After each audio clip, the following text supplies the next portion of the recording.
This video contains gratuitous use of profanity and uncomfortable pauses to compensate for lack of professionalism and original thought. Viewer discretion advised.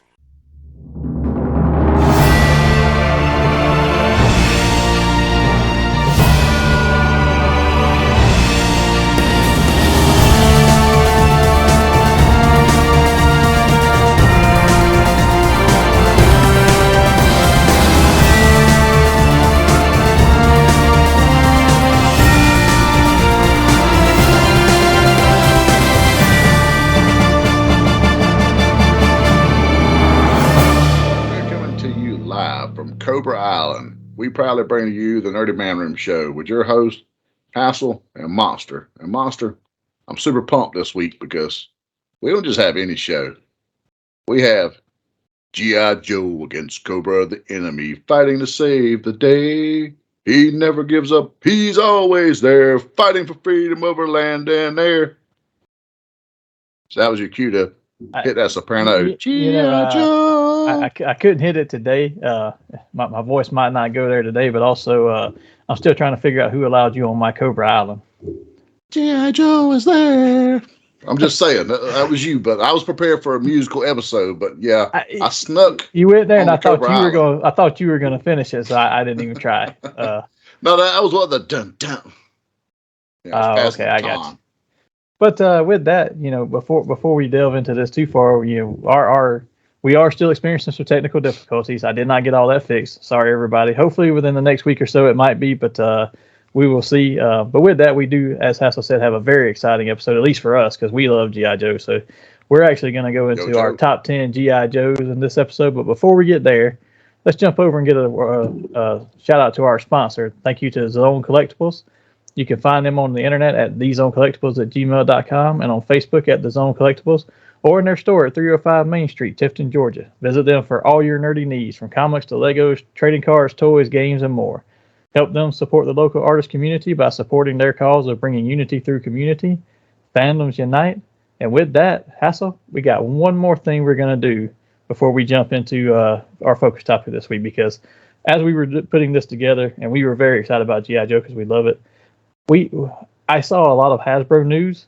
Some of it I had already seen, and I don't think it's going to be breaking by any means, but some of it I had not heard, and I wanted to share it with you. I'm not sure if you even heard some of this, but let's go through some of the issues that they are struggling with right now. So we have already heard that they've laying off 15% of their workforce. Wow. Over 1,000 people. It came out with their 2022 quarter 4 profit earnings reports that said for the year there was a 9% loss over the entire year. So they're banking on cutting 1,000 people, roughly $300 million a year, to move against to help make a move against a revenue drop of $5.86 billion that they lost last year. Wow! Now I didn't realize it was that much, and $300 million is a lot. Don't get me wrong, but that's not going to make up the $5.86 billion that they lost. Yeah, no kidding. And they say what attributed to such a loss? Well, a lot of it's got to do with, I think, with just how COVID has gone. So that's one of the things I wanted to share with you. But before I jump too far into that, one of the things to call out here, we always talk about they're laying off, and everybody's like, oh, they're laying off all the workers in the workforce. Yeah. And yes, they are. But surprisingly, it's not just the workforce. They've got executives laid off too. They're letting go of an 18-year company veteran, president and COO Eric Nyman. He's out.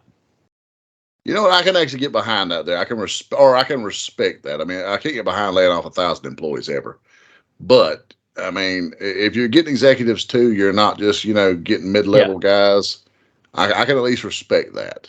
And now I've heard and through rumor on some of this and I don't know how much truth there is to this, but there's probably some that even though he's leaving as president and COO of part of the layoffs, he has been hired on by E1 Entertainment, which was the division that Hasbro bought in 2019 to drive their entertainment side, to tie their movies, comics, TV shows, all that stuff together to promote their toys more. So they actually had to sell that off. And I don't know if it's fully sold or if it's in the process of being sold. But there was rumor that he was going into that as probably a lower level executive than a COO, but he was going with them on that. Now, that's good for him if he's taking a layoff. But again, at least they did say, hey, it's not just the common blue collar man down there, right? It's everybody's in part of this. Yeah, you can respect that a little bit. I mean, It's a big green weenie either way, but you know. And I think it will help too if he does go with that E1 Entertainment, because you know that's the one that's putting out their new Power Ranger shows, that 30th anniversary special, and trying to kick off other new shows. But also, if he goes with them, because part of the deal for the sale, from what I understand, was that E1 is still going to be producing all of Hasbro's stuff from that perspective, but they're not going to be in house for Hasbro. So if he goes, at least there's with them, at least there's somebody who has that knowledge and that background to draw into it. But what you asked, you know, why do we think it's happening? But part of it, what they said is they think it's probably from COVID, because everybody experienced a boom. Every toy maker out there experienced a boom in 2020 and 2021 from COVID, because people were stuck at home. They needed something to do. So even people who weren't collectors then became collectors, because like, I need something to spend my money on, something to do at the house. I can get an action figure and I can play it. I can pose them. I can build models, whatever it was. Yeah. And what they've seen since 2022 started was that all the focus out there now is that the leaner and smaller toy companies that have leaner toy lines and offerings like made to order, like a Super 7, they're the ones that are actually turning revenue and profit in this year. But Mattel and Hasbro and everybody else, the big companies, are actually losing it. Really? So there's some thought that maybe, hey, that's maybe because they're only doing sales for people who really still want to order, like in the made to order ones. But you know, the ones that are just pumping out, like Hasbro is putting out their, you know, however many copies of Tiger Force Wakanda they're going to make, for instance, there's going to be some that are going to sit on the shelf. And as we've seen, you've seen on some of your pages, because you sent me pictures, like I've seen Outback marked down to $11, but their previous releases were going for 40 and 50 because nobody could get them. And now they're just numerous out there sitting there. Well, that could also be some of it too, is they had made the original few runs of like Target exclusives too exclusive. Like exactly. Major Blood and a few of those like that. That were just so hard to find. Like literally, my Major Blood has got a beat up ass box, but he's still sitting in it because he is super rare. Yeah. But then they started flooding the market with them to adjust and accommodate, which was great. And then, like you said, COVID happened. Everyone was sitting at home buying shit off the internet, because let's face it, we all bought shit off Amazon we did not need.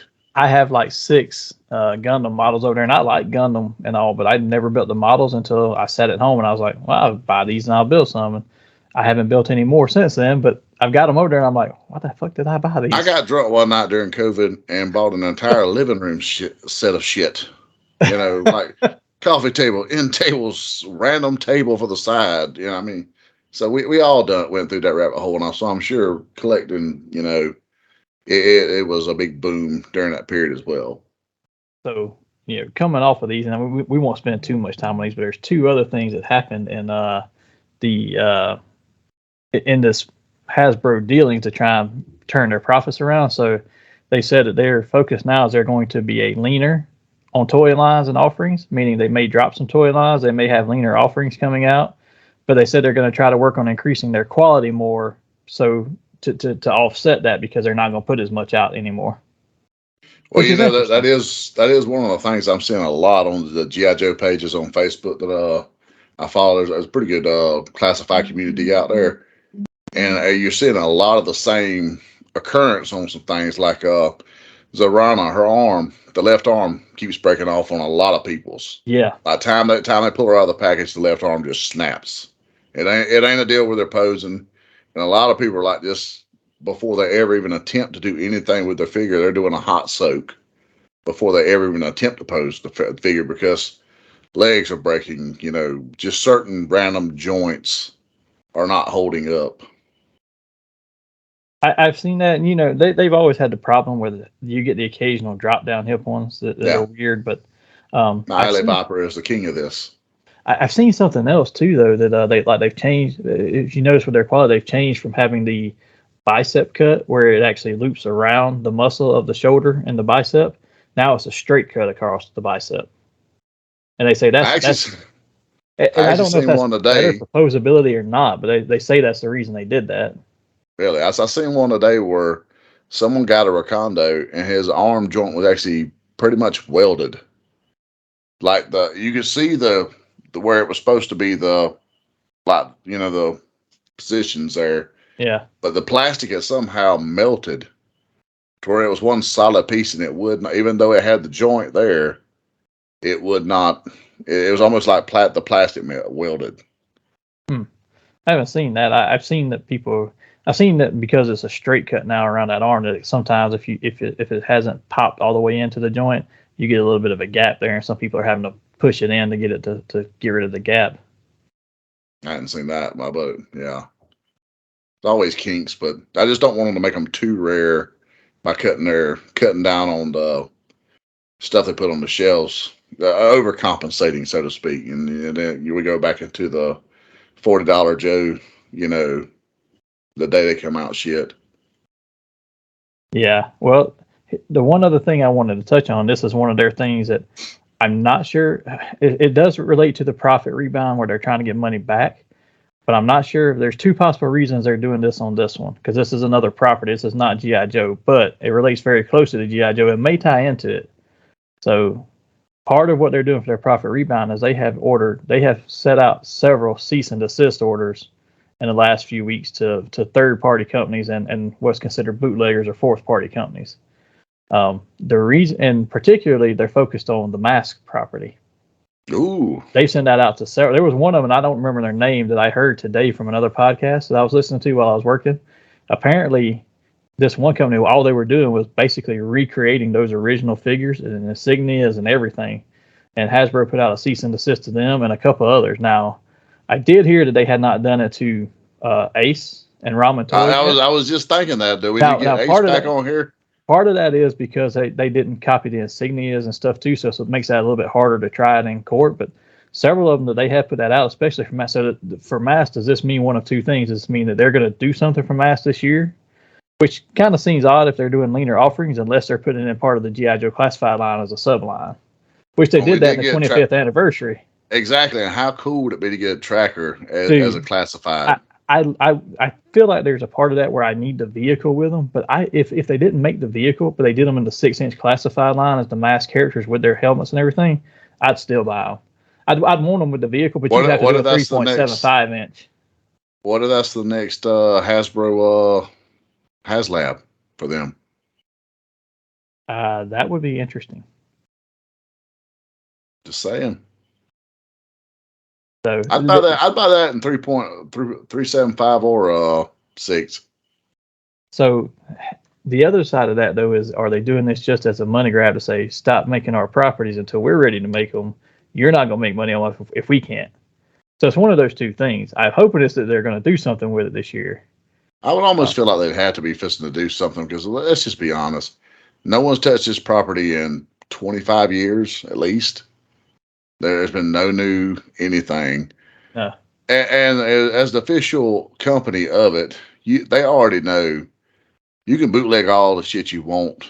Us fans, even though we will buy that, if the official company puts out an official licensed product, we're going to buy it. No matter what else. Yeah, exactly. I bought Valaverse because I thought I wasn't going to get a Hasbro, and then as soon as they announced Hasbro, I was like, damn, I wish I hadn't just paid for that Valaverse when it's now sitting on my shelf doing nothing. I have a Valaverse that is autographed back there. But you at least got it autographed. I have yeah. It's just well, you know what? I bought it. That wasn't the intention of buying it. I bought it just because I didn't think we'd get a Hasbro. Then I turned around and bought 2 damn Hasbros. I ended up buying 3 because the kid needed one for Christmas too, because he's sitting on his desk.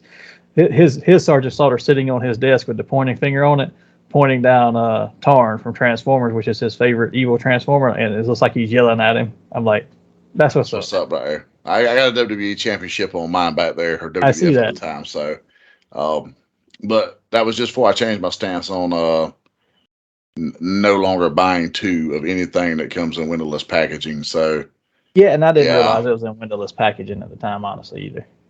None of us did. We went in a fever pitch and were so excited that we just started buy. Yeah. Well, I brought up the whole cease and desist thing just because it's mask, which relates to G.I. Joe, but also it's another thing from Hasbro. But what I have not seen, like I said, I haven't seen them go after Ramen Toys and Ace yet or anything from what I've saw or what I've heard.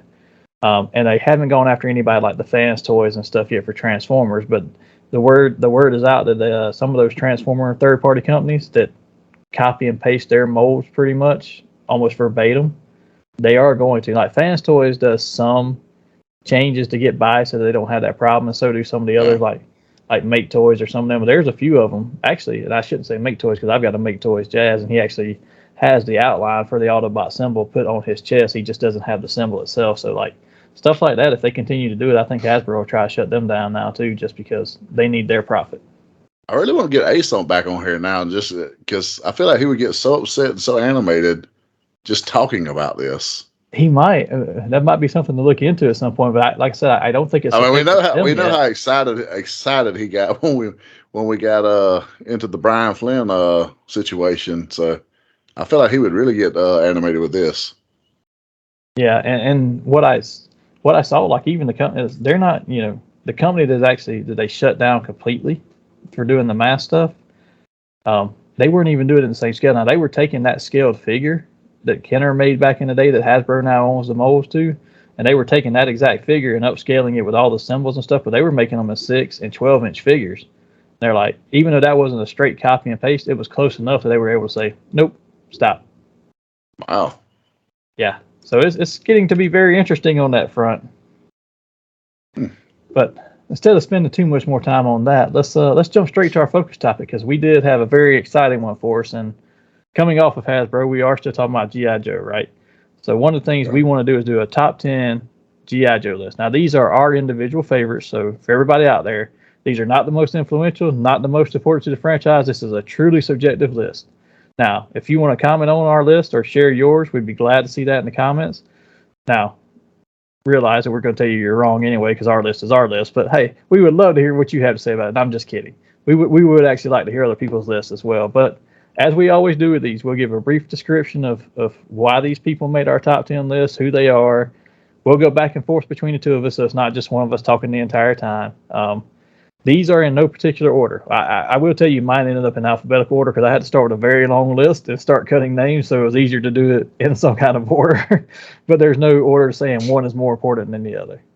And if we have some overlap, which I'm sure we will, we'll discuss those at the same time instead of us just jumping back and forth between us. But I think this time we're going to start, because we've been bad in the past about doing honorable mentions last. Let's start with those first, because those are actually the ones that, these are the ones to us that if we were doing a top 20 or top 25 list, they would have made it. And if we do a second part of this, we'll give you more information on why these made this part. But and when you see who got honorable mention cut, then you realize it's what we put into, for us, top 10 wise. I think it would give a little more significance to those top 10. Yes, and that's why I was getting to. We wanted to do this first because we're just going to read the names and tell you who they are. We're not going to dwell on them, just because, like I said, if we do a further list for this, because we may come back and do a second part in the next 10 or whatever, we want to be able to tell you more about them then. But we wanted to tell you, this was so hard for us to cut it down to just 10 apiece. We're going to tell you some of our runner-ups, and some of them may be names that you're going to say, wow, how could you not have them on your list? And some of them are going to be names you're like, who the crap is that? Because there was a lot of G.I. Joes, and I'll be honest, there was a couple of them I had to believe, like, who was that? I don't even remember them. And I had to do a double take. But yeah, let's start with runner-ups. And Hassel, I will let you go first, since I've been talking for a minute here and I need to take a swig of this water. Well, my first honorable mention is a tag team, pretty much. Bazooka and Alpine. And solely because of the cartoon. Like so much of mine, it flows back between cartoon and figure. There's certain ones I was really big into in the cartoon, certain ones I was just figure only is what sold me on this character. They probably had little or no significance in, the actual tune or the book or whatnot. But they actually had a lot of episodes that they were in. But I'm not saying on Alpine and Bazooka. I'm just saying you're on your. Yeah, okay, I got you. But that's how I kind of judged some of mine. But Alpine and Bazooka, I love the dynamic they had in the cartoon. I got so many, just fond look backs upon them. So without spending too much time on these lists too, I will tell you, as we go through the runner-ups, if these didn't make your list, say so as well when I go through mine. But I will tell you that neither one of those made my list either. Ooh. They didn't even make my honorable, to be honest. I felt so bad for cutting them. Wow. So who you got first there? For runner-ups, for honorable mentions, I had Airtight. I thought he was cool. He is. He's cool. I like him. I'm a fan. Who else you got on your list? Going next is another one that's cartoon solely, Shipwreck. He was a cool enough figure, don't get me wrong. I'm not knocking the figure, but I enjoyed the character on the cartoon, and that's how he made my honorable mentions. Yeah, I like Shipwreck. I'll give you a couple of mine so we can catch up, because I think I ended up with a few more honorable mentions than you did. But next on my list, I'll give you a couple of them. I had Beachhead and Lifeline. Ooh, man. I will be honest, neither of them made either of my list, and not because I didn't want them there, because especially Lifeline, he was a super cool so hard figure. for me to cut, but I had to. At some point, I had to say, okay. Yeah, I wasn't real big on his pacifist ways so much in the show, but I did love the look of the dynamic of the character figure. Yeah, he was very cool, very cool. Moving on to mine, I can knock the last three of mine out in one swoop because they were both for me. The whole purpose, the reason why I love these were the toy figure at the time. The Techno Viper, Dusty, and Deep Six. Because as a kid, I loved getting my Joes and playing on the tub. I didn't have any of them on my list, and I will say that Deep Six was the only one I played with in the tub. But now Dusty was one that I played with all the time, but he didn't even make my runner-up list. There's something about that little flap he had on the back of his helmet it set him apart. It was like it made him so much cooler. If we got to a top 25 or 30 list, he would probably make mine, but for right now, he didn't make it for even my honorable mentions. But believe me, him and Sci-Fi, I don't know how Sci-Fi escaped, but he escaped for me. So he was on my honorable mention list. I could not get him in the top 10, but he was on honorable mention. It's solely I liked him for the figure and for his character on the show, because he was just the cool comic geek on there. But he made it so cool to be the nerd. Like the episode where they go to the comic convention, the sci-fi convention and stuff. That was just so cool to me. And that's the great thing about these figures. Even if you didn't follow the show, like, let's face it, it's the 80s. You know, not everybody had cable. So everyone didn't get to follow the show. Fortunately, we did. But you could just get this figure and you build your own backstory. You read the file card and you make your own character. And because they had a cool enough look, and a lot of kids, for whatever reason, that's why they were drawn to certain characters. Because you might have picked up a Pit Viper or Alley Viper and not knew shit about them, never seen an episode, just thought this cat looks cool. Yeah, so I will tell you my last honorable mentions. Outback and Recondo. Now, Recondo was on the show, and I liked him on the show, but I also like both of those just for the toy aesthetic of them, and I always had them as they were always my scouts on my toy playing, so they were in there. And then the other two came from both show and toy, but it was Quick Kick and Stalker. Ooh. I tried so hard to get both of those in there, along with Outback and Recondo, and I was like, dude, I can't make them on the list. They're not going to make it. Dude, I honestly, on a sidebar, I didn't realize just how close the classified Recondo looks like Jesse Ventura from Predator till the other day. Someone had actually put him on there, and I had bought one of the Iron Grenadier Studios or whatever it is, Iron Studios packs, and they had the Gatling gun in his hand. And once I seen it, I couldn't unsee it. I could just see Recondo going, "I'm a fucking sexual triceratops." So yeah, I was just like, all right. I'm trying. But with that, let's go straight to our top 10 list. Why don't you go first and give me your first one? And like I said, if you have one that I have, I'll just piggyback off of yours straight into that.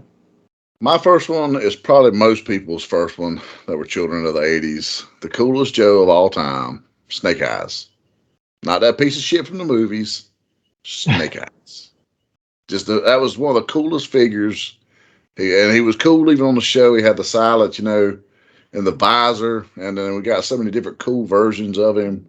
I'm one of the few people whose favorite version is probably the blue, black, and silver 90 version. But that was probably my least favorite. But I will go ahead and say, it's just for sake of keeping us moving, I will say that he made my list for all the same reason you're saying. He was a freaking ninja. Yeah. Who didn't like ninjas? Exactly. I mean, exactly. How could you not want to see him beat up Storm Shadow while listening to "You Are the Last Dragon"? I love some Bruce Leroy, but we're not going to beat up Storm Shadow, not up in here. Snake Eyes was just so cool. Even the scene where it was so 80s when they gave him when he was breakdancing next to Shipwreck when they go to that club. I was still like, damn, he's still cool.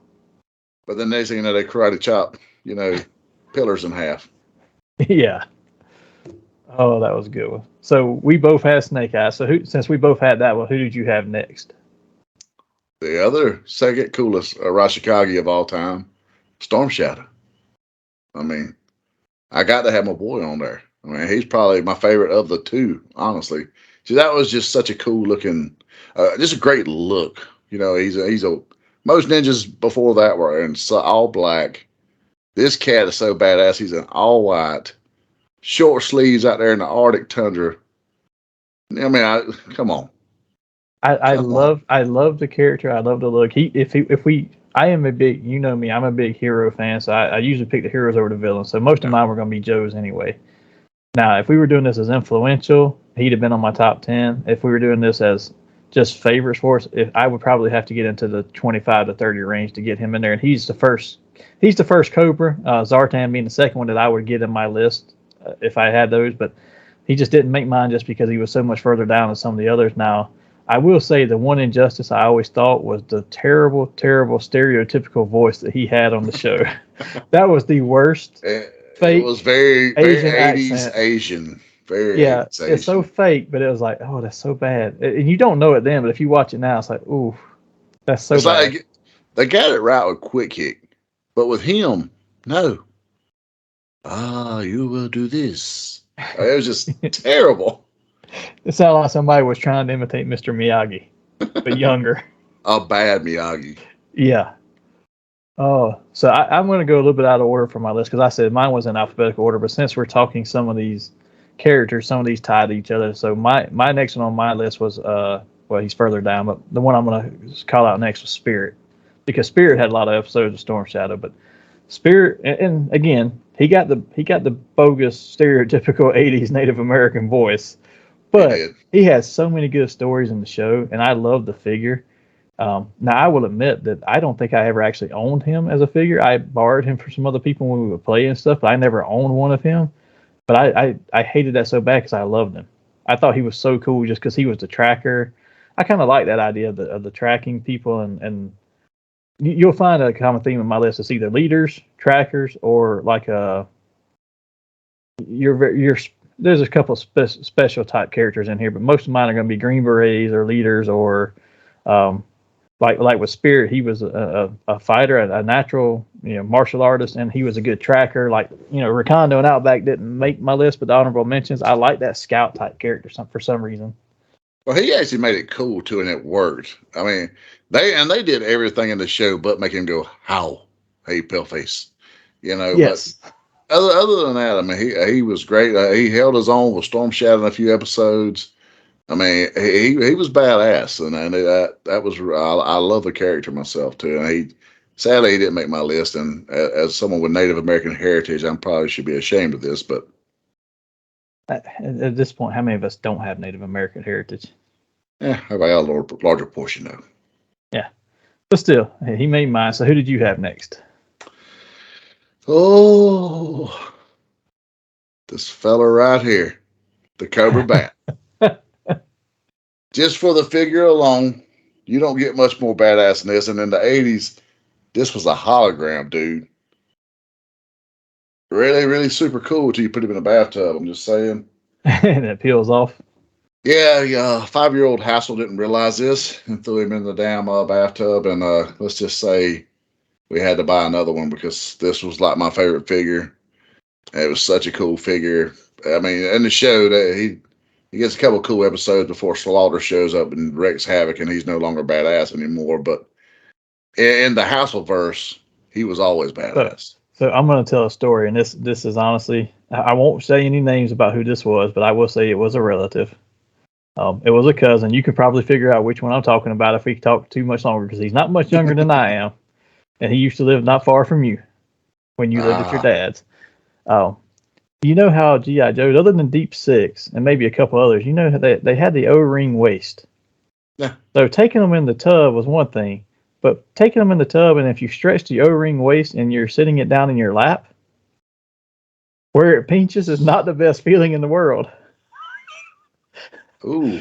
And I remember this because the character you're talking about is, I don't remember if it was that one or one other that it might have been. It might have been just a regular Cobra officer, but one of those caught a certain specific sensitive area of that cousin. And hey, you know what? That could only happen to that cousin of yours. I'm gonna be honest. That's some Kramer shit. but that's why you don't take G.I. Joes in the bathtub, kids, unless it's Deep Six, because he was solid. Hey, he did tell us shit. He was a church man one time too. So yeah. In those words. Not to dwell on this too long though. Since you brought up the Bat, my next character on my list that ties to the Bat was Sergeant Slaughter. Now, he made my list as well. Slaughter was mostly. A lot of people say he was. Can you really count him because he wasn't just a G.I. Joe character? He was a real life person. He was in wrestling first. I mean, would I've ever included the Fridge Perry in here? William no. Perry. Yeah. No. I could not say his first name saved my life for some reason just then, but yeah, I'd never put him in here. Now I thought it was a cool looking figure, but he didn't do anything. Slaughter was actually on the show, and I actually remember him more. I remember more of his time from him being on G.I. Joe than I do from him being in the ring. He had some memorable stuff in the ring, but really the most memorable thing he had in the ring to me was him and Hogan. Other than that, I mean, he kind of his heel run is far more memorable in the ring than anything for most of us from the 80s. It's not that he 90s. had a forgettable career by any means. It's just that he stood out on G.I. Joe because he was the way they made his character when he shows up and just wrecks shop on all the bats and they just stand on top of him like, are you guys going to do anything or am I going to have to do it all myself? They have the entire Joe forces pinned down and then he shows up and just jumps off and starts wrecking shop and just runs through them like it's nothing. His comments like when he was training Falcon, you're going to work till you wish you were dead and then you're going to work some more because you're afraid if you don't, I might not let you die. I was like, damn. That's harsh for a cartoon back then. He fit the show 100%, and Sarge has that larger than life persona.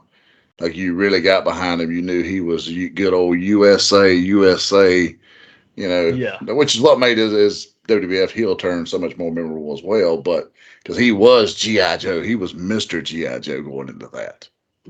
Yeah, and you said you had him on your list, but yes. Since you piggybacked off of that one, that would have been your next one. So I'll go ahead with my next one as well. And this is one that you had in your honorable mentions, but Shipwreck made my list. Matey. I liked him and I liked Cutter. That was the only two. Deep Six was all right, but other than that, that was the only two naval officers that really stood out to me was Shipwreck and Cutter. And I mostly like Cutter just because he had the whale. I love that vehicle. Now, if we do a list of vehicles, that's making my top two. I'll be honest, Wetsuit doesn't get enough love. I forgot about Wetsuit. Yeah, he would have made my 20 to 25 list probably. Him and the Frogman would have both made mine if we went beyond what we did. But Shipwreck just stood out to me as a character on the show. He had some really great episodes, especially the ones where he's in Springfield and they're messing with his head and they have the clones that deteriorate and supposedly it's like he's retired from G.I. Joe, has a wife and a child, find out that that's not the case, and they've been trying to implant memories in him or whatever, and the wife and child are clones that deteriorate. He has some really good episodes, and he was. That's pretty dark for the time and for children. Yeah, you know? And he was the best comedic relief character they had. Him and Quick Kick, because Quick Kick had the better lines, but Shipwreck's stupidity was what made him funny. Well, classic. So who do you have next now? Man, I got to go with my boy Roadblock. Oh. He didn't even make any of my listings. Solely because of the show and of the movie. I just loved his little rhymes. It's my duty to get your booty. I mean, just whatever, you know. I don't have to see clear to fracture your rear. There you go. I mean, that right there, man. I loved him. Him. He was one that I fought so hard to keep on at least my honorable mentions. But I was like, I've got 7 honorable mentions, 10 Joes. I got to cut him. If we do 25, I'm sure he would make that. Plus, the man loved to grill. I mean, I'm a griller at heart too. So, hey, he had to be there. You remember the episode where they had his family on a restaurant and all these restaurants with the rockets on top of them were supposed to be trying to shut everybody down, and they had to go around and stop all those rockets from firing off because they were real. I was like, that's one of those episodes that doesn't hold up the best, but he was great in that episode. I remember his crimes with his aunt and uncle. His little offshoot in the movie too was really great. I mean, the fact that he even tried to help Cobra Commander would show what a hero he truly was. I mean, I love me some Roadblock.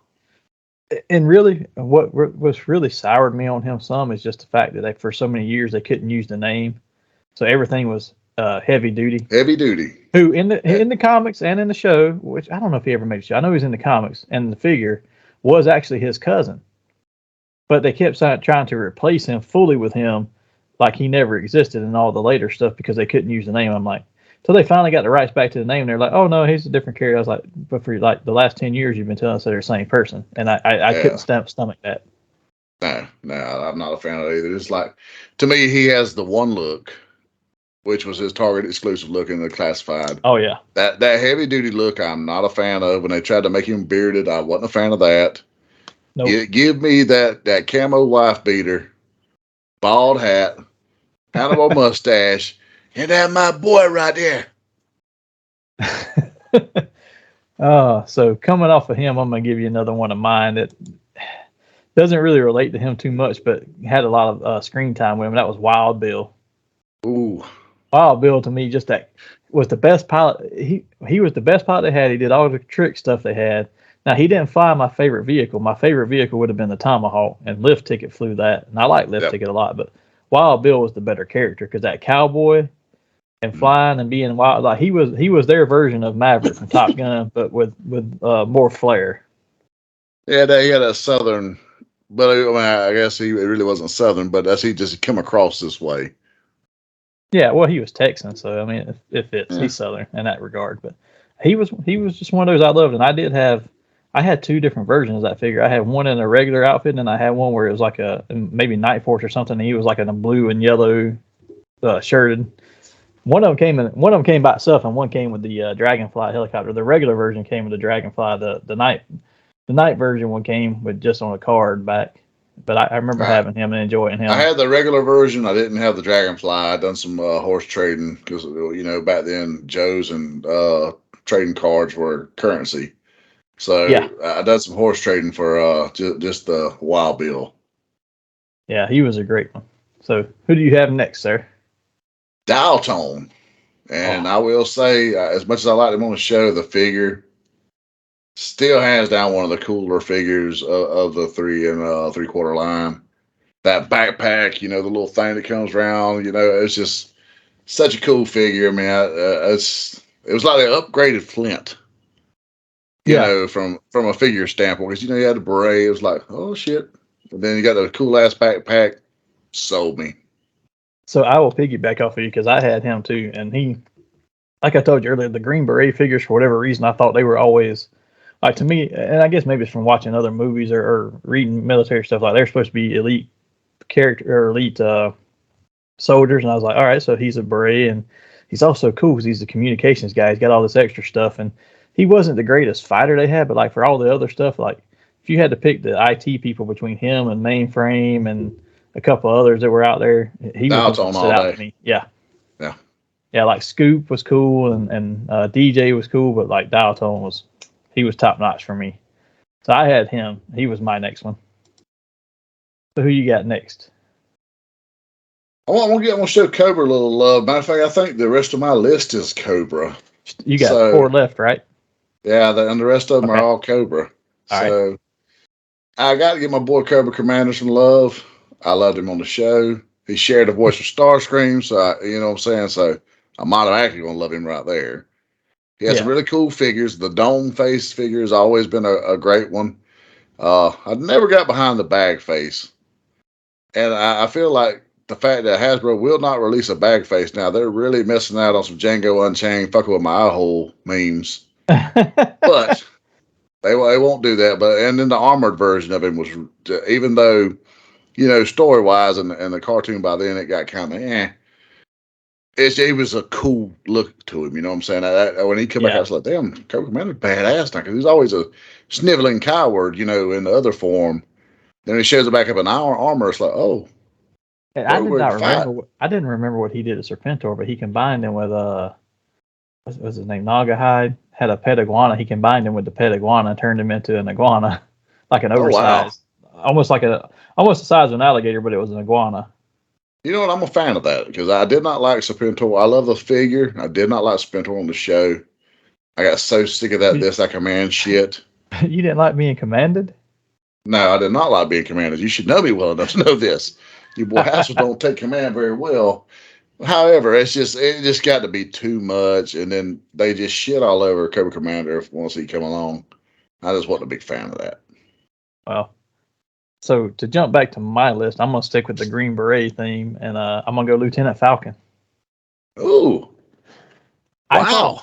At first, when he was on there, I was like, "Oh, this is a terrible character." But then, as they had developed him in the movie, and he was a beret, which I already told you that was just one of those things I liked about him. But he became a really cool character by the end of that movie, and then he was Duke's little brother, and Duke was one of my top guys. I was like, all right, so I like him. So Lieutenant Falcon, especially even more than the show, the toy stood out to me because the toy was really very cool, and he had a lot of accessories and stuff. And I had like 2 different versions of him as well. Even though he had a little sissy neck band, I wasn't real big on that right there. I am looking forward to his classified figure. He was Don Johnson, who would later go on to fuck with his eye holes. Yeah. So we got 2 Django references this episode. I'm happy. Jeez. That's all it takes, huh? Yeah, I'm a man of simple pleasures. So what do you have next? My boy Don Duran, shout out to you. I love this next one, Destro. You can't have Cobra without Destro. You cannot. Not a fan of Pimp Daddy Destro, even though I do own him. Just a regular Destro. I mean, this cat was a weapons dealer. A really cool look, whether it be on the show or in the figure. And he got a shag the Baroness. This is true. There you go. How can you get much cooler? And that voice. I mean, that voice was very, very iconic. I mean, it just stands out. Yeah, well, he had the best voice, man. Just that deep. And here's the thing. So this is going to be on PC, but I'm going to say it. I never could figure. So I know he's supposed to be Scottish or whatever, but with that voice, he didn't really have a Scottish accent. I was always trying to figure out because that voice did not match a white man's body, but he had a white man's chest. I'm like, this dude needs to be a brother. Well, it's because the voice was actually from a brother. That's why.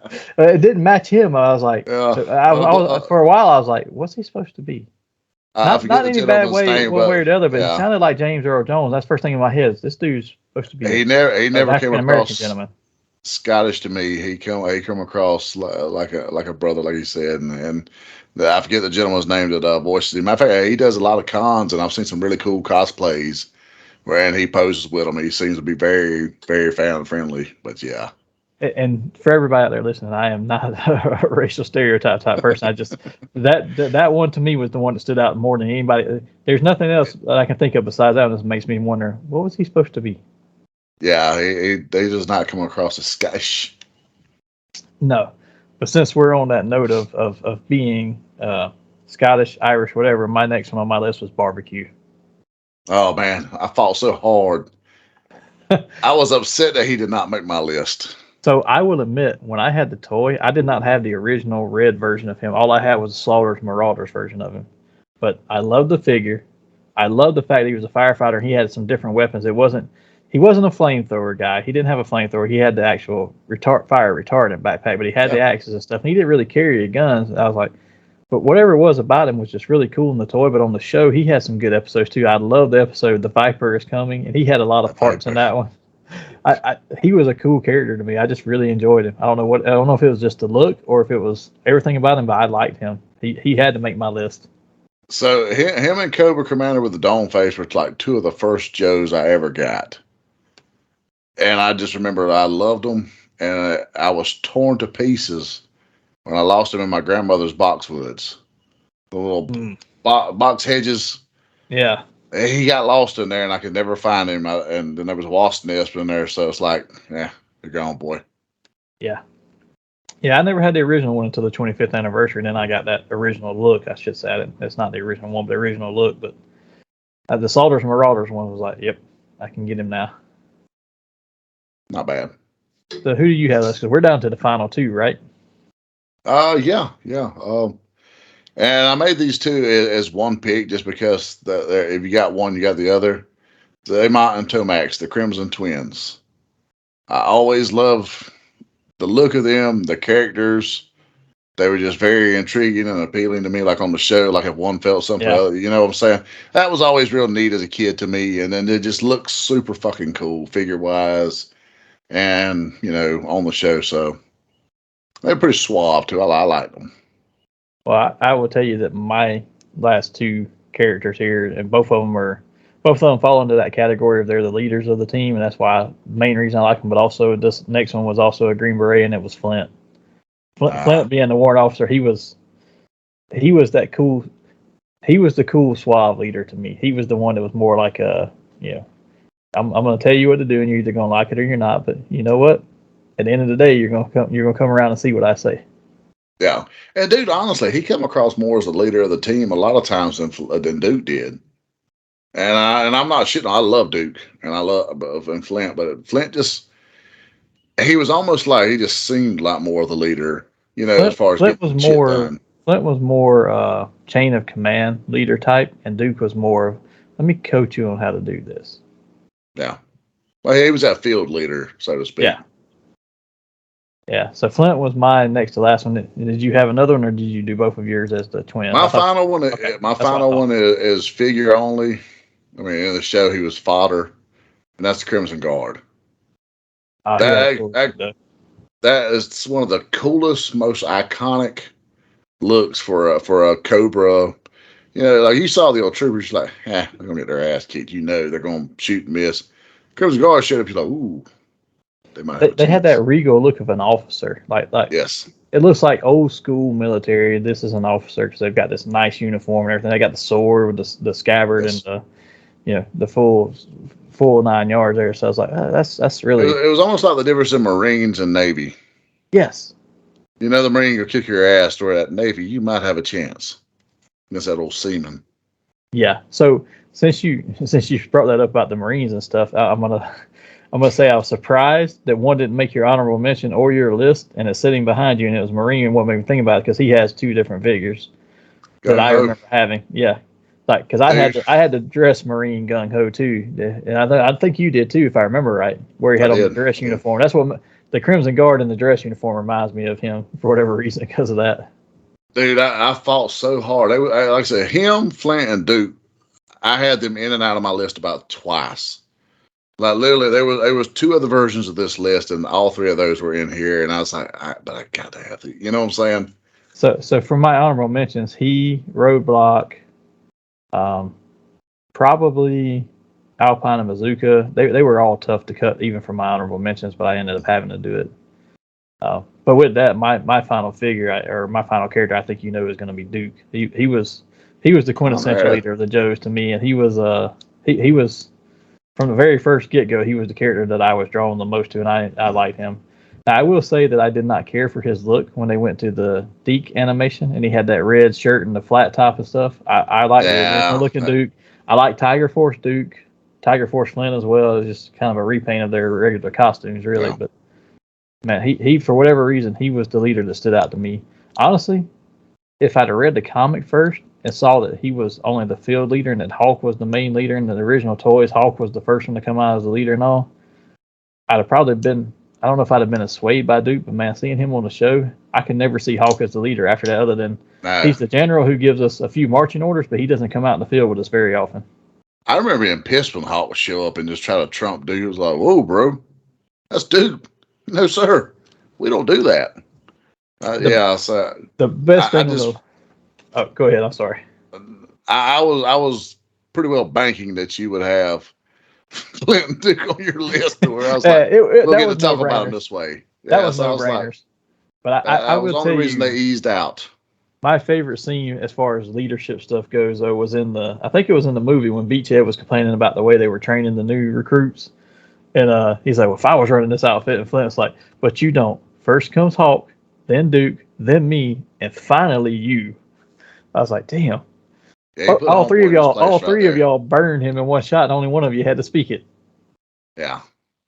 Yeah, that got me want to rewatch the movie. So, how great is the intro to that movie? Just that is the best G.I. Joe animation and that theme song. Yeah. But now I will say most '80s shows, cartoons, the intro had better animation than the rest of the show did because they spent more money on that catching your eye to begin with than they did on the rest of the show. G.I. Joe didn't really have that. It looked the same, for that until you got to the movie, and then that movie animation, like, geez, man, it stepped it up a whole nother notch. It's kind of like the good episodes of Transformers that didn't have the poor quality animation. Yeah, they're really great, but then when you put them next to the movie, it's like, holy shit. Yeah, they don't stand up the same. But I mean, they were making a movie. Both of those movies were originally started to be theatrical releases, but after My Little Pony's theatrical release and Transformers theatrical release, which didn't turn much of a profit, because in the '80s, yes, parents would take kids to see a Disney movie maybe, but they didn't take kids to the theater like we do now. I mean, well, you know what they said, you got that at home. It's kind of like when we went to McDonald's and they brought you home to eat that old light bread sandwich. Yeah, so I mean, it was they just didn't turn to profit. But now the generation now is like, man, I want to see that in the theater. And I saw where they re-released those. And actually, I went and watched both of those, Transformers and G.I. Joe, re-released in the theaters. But G.I. Joe, the only thing done for the theatrical release of G.I. Joe so far, before they scrapped and said it's going to be a TV or video only movie, was the intro. So they didn't spend the same money on the rest of the show as they did like Transformer the entire movie. Well, when they killed, Optimus Prime off, that changed the whole dynamic of the movie too, because that was coming out while they were doing G.I. Joe, and then it was like, because they were going to kill Duke too, and it was like, nope. Parents started raising hell about the kids. And all they honestly did was re-record Joe. He's going into a coma. They re-recorded over that, even though you could tell he's supposed to be dead. And then later on, they don't even come back and actually show him. Doc just gets the call, Duke's recovered.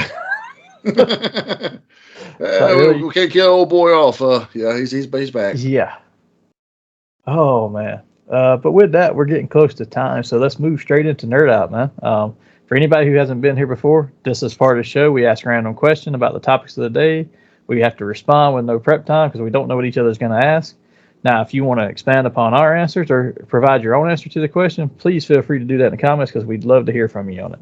But with that, Hassel, you've been going first so far today, so you got. I'm assuming you had a chance to put together a Nerd Out question because you were so excited this week. You actually did one because usually you're making one up on the spot. 9 out of 10 times I made them on the spot, but I've been ready the last 2 weeks. So, with that being said, I'm ready again. So here we go. Joe's hadn't had much big screen or small screen success since the 80s. That's probably an understatement. So, were you the head of Hasbro's entertainment division? Would you rather see a live action movie, an animated movie, or animated show as the course correction, and on what streaming platform? So first of all, I'm going to tell you you're an SOB because you actually stole my question for this week without even seeing it. Because I'm going to tell you my question because now I'm going to have to come up with a new one. But here's my question was, would you rather have a new live action G.I. Joe movie, a sequel to a Real American Hero cartoon, or a reboot of a Real American Hero cartoon? So pretty much the same question you're asking. Yeah. I think that what I would like to see happen, and this is just my own personal preference, I would like to see them just do a sequel to a Real American Hero, but pick up right where the Sunbow series ended. Just forget about the Deke Entertainment. And I like Cobra Commander coming back, so if you want to bring him back in some way, I'm fine with that. But let's drop out that, because most of Deke's stuff was not that good. No. So let's drop that out. Let's pick up right where we left off after the movie and say, okay, where do we go from here, and do a sequel to that. Now, I would modernize it, right? It wouldn't just be okay. Everything from the '80s, the computer is the size of your refrigerator. It can be a laptop, but let's go from that point. Let's start a sequel from there. That's what I would do. Would you theater, streaming?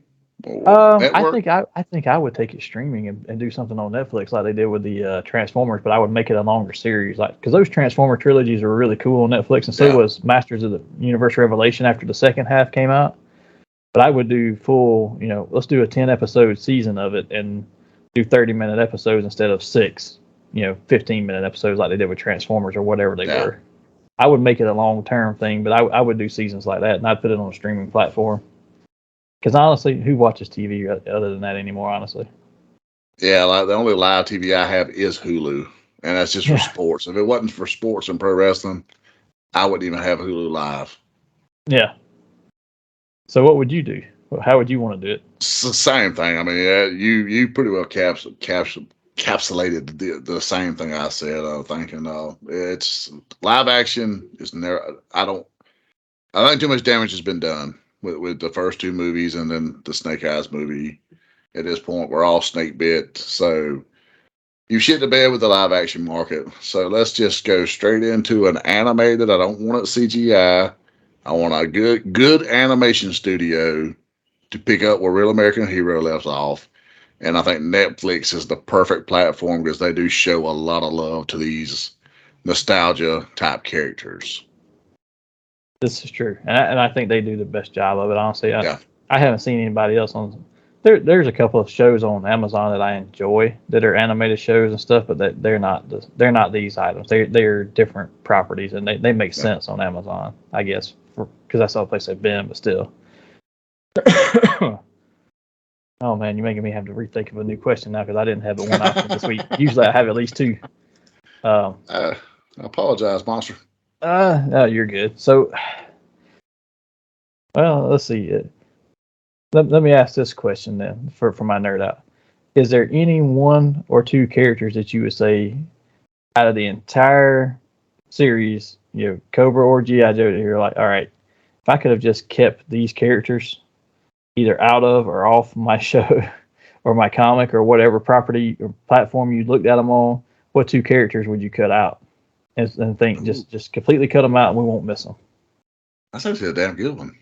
It would probably... That's hard. And I'm thinking of that on the spot, so I'm having to think of my answer too, so I'm not going to lie. It's not easy. Okay. The two casts that was with Falcon. Jinx and what was the one that wore the basketball jersey? Oh, Big Lob. You could do away with both of those. I'm totally fine with that. Jinx was okay enough. He was cannon fodder at best. He should have had a red shirt. I mean, given a taser. He did, but yeah. So I mean, them two right there. I mean, it'd be real easy to go into some of the Deke stuff because a lot of their stuff. But that's just the way they told the story. They made it real campy. So I can't really blame it. Because the first thing that came to mind was Metalhead from, Deacon. But he was a really cool figure. So it's like they just shit the bed with how they've done their storytelling, I think, with that. But those other two. See, I don't have a problem with Jinx because she was a female ninja, so that's something new. And then Big Lob was, like most of those characters, he's a maybe one or two episode, one and done type of character to have on there, just to have another character that maybe relates to somebody. But when I looked at it and when I asked that question, the first person that came to my mind to answer that was, honestly, it's a mainstream character, but I would have cut General Hawk out of the show. That wouldn't hurt my feelings a bit. I mean, honestly, I liked Hawk, and don't get me wrong, I thought he was really cool, especially when he got the jetpack and stuff, but at the same time, I had Duke leading the team. I had Flint filling in when Duke wasn't on the episode. You gave me Beachhead, and honestly, you usurped Beachhead in the same movie you gave him to me in because, hey, here comes Sergeant Slaughter training the worst of the new Raw recruits, and he basically showed you up at your only job. Yeah. You had one job, and he did it better. So it's kind of like... with the exception of the jetpack, General Hawk, he was expendable. And the other one for me... Sorry, sir. The other one for me, and the only reason I say this is because you already had this character, basically. And I debate which one, but I would probably cut Law and Order. Because you already had Mutt and Junkyard. Yep. Now, I like both of those characters, and I hate to say lose either one, but at the same time, do I really need another canine unit when I've already got one? Yeah, I like Junkyard, Mutt. I didn't need the other. They're duplicates. Yeah, so that's the ones I would have cut. But like we said, if anybody wants to feel free to throw in your answers, we'd love to hear that in the comments. But with that, I think we're almost at a We're always welcome to hear how you're wrong. It's okay to have your own opinion. It's okay to be wrong at times. But with that, let's move straight into, before we get out of here, let's move straight into giving some shout out to some of our friends. Let's start with Mr. Daniel Garcia, creator of Zyber Ronin, which is on its way to your hands very soon as it Has it started shipping yet? I haven't asked lately. They're still having some printer issues with the physical copies. Last I had spoke with him. I know digital copies are already out. Yeah, digital copies out. The book is complete. It's coming from a couple of different places. It was my understanding. So they had run into some printer issues with one place. So it's kind of put thing production a little behind. And the reason I pointed my shirt, he actually got me this shirt. So shout out to my boy Dan. But yeah. Make sure you follow him on Facebook at Daniel Garcia and on Instagram at DGarcia Comics, and check back here on this podcast, and we'll give you updates as we get them. But you can find them all on his Facebook and Instagram. Along with that, let's not forget about our friend Mr. Chris Daly, the host of the Fueled by Weird podcast. You can find him on Instagram at Fueled by Weird, and on his podcast Fueled by Weird, wherever you find your podcast at. He discusses all things nerdy and weird, does great book and toy reviews, and I've been reading quite a few of them he's been putting out lately. As a matter of fact, he puts a lot of synopsis in his Instagram for his reviews as well. So you can hear more on the podcast, but he gives you a great reading on there if you want to check it out on there. Along with that, check out our friend and content creator and autism activist, Miss Mandy Lynn, a.k.a. Kushi Mama. You can find her on her Instagram at Kushi Mama and on YouTube at Doodles Toys Report. Check out Mr. August Aguilar from Strange Film Studios. Keep an eye out for his project, He Comes to Kill. He's working on a lot of new projects now. As we said in our last episode, he has left corporate America now and is working solely in creative America. So expect to see a lot more coming from him. And I've seen a lot of his podcasts. He's putting out a lot more regulars because he's got more time to do them. And he's got some really great topics and discussions on there. I was watching some of them today. But along with them, don't forget to check out our extended Nerdy Manroom family member, Big Rob. You can find him on his channel, Big Rob's House of Entertainment and No Chinese Food. None. Where he drops new reviews and unboxings of awesome items and shares his fun stories from life on the road as only Big Rob can. Don't forget about Commode Mode from last week. Awesome episode. And remember, while you're checking out all our friends, remember to check out our sponsor, These Own Collectibles. You can find them on the internet at theseowncollectibles@gmail.com and on Facebook at These Own Collectibles or in their store at 305 Main Street, Tifton, Georgia. Visit them for all your nerdy needs from comics to Legos, trading cards, toys, games, and more. Help them support the local artist community by supporting their cause of bringing unity through community. Fandoms unite.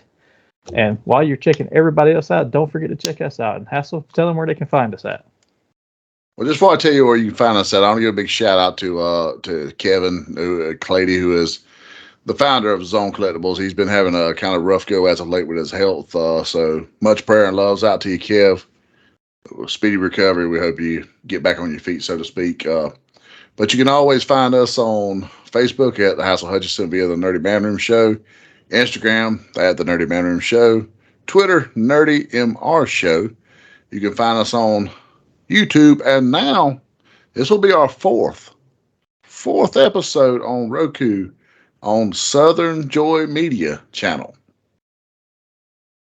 But that brings us to a close. But before we get out of here, next time we're going to discuss the Heroes in the Half Shell, the Teenage Mutant Ninja Turtles.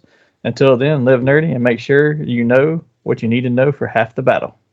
Knowing is half the battle, kids.